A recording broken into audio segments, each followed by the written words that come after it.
calor aqui, o combustível é o gás. Em segundo lugar, o que se precisa para manter o fogo é o calor.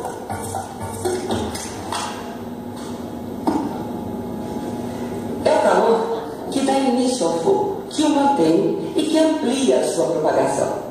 O calor pode vir de um fósforo, de um cigarro aceso, de uma vela ou de uma faísca elétrica. Aqui eu usei o fósforo para acender o aparelho. Agora, o terceiro elemento que possibilita a vida às chamas é o oxigênio.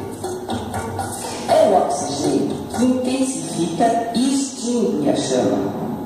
Agora, o oxigênio não é combustível. Ele é a substância que reage com o combustível para alimentar o fogo.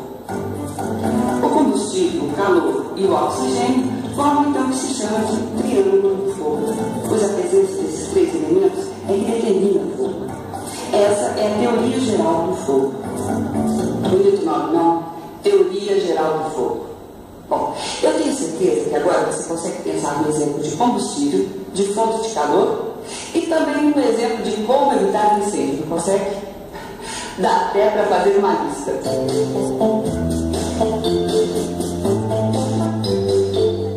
Acabei. Eu também. Então mostra essa lista primeiro. 1. Combustíveis. Álcool, carvão, tintas. Depois eu fiz assim. 1. Combustíveis. Gás, acetileno, borracha e querosene. Agora 2. Fonte de calor. Fogo do fogão. Tocha de balão. Número 3. Prevenção de incêndios. Nunca usar fósforos para ver se há vazamento de gás. E depois de trocar o botijão, verificar se não está vazando. Escuta a minha prevenção. Não soltar balão e não jogar cigarro aceso numa lixeira. Puxa, essas listas abriram minha cabeça. Cada vez eu penso em mais combustíveis. A cera, por exemplo, é combustível. O capitão André falou sobre esses combustíveis.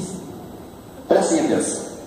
Normalmente, o gás de cozinha, o acetileno das soldas e os solventes são os combustíveis que mais fazem o papel de vilão nessas histórias de incêndio. Quando as substâncias estão no estado gasoso, é muito mais fácil elas pegarem fogo. Por essa razão, os gases são muito perigosos. E os líquidos inflamáveis são justamente aqueles que se transformam em gás mais facilmente. O álcool, por exemplo. Você despeja um pouquinho sobre a mesa e logo ele evapora, vira gás. O mesmo acontece com a gasolina e os solventes.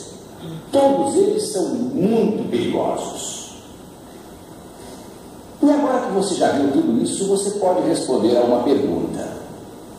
O que é necessário para combater um incêndio? Vamos pensar um pouco.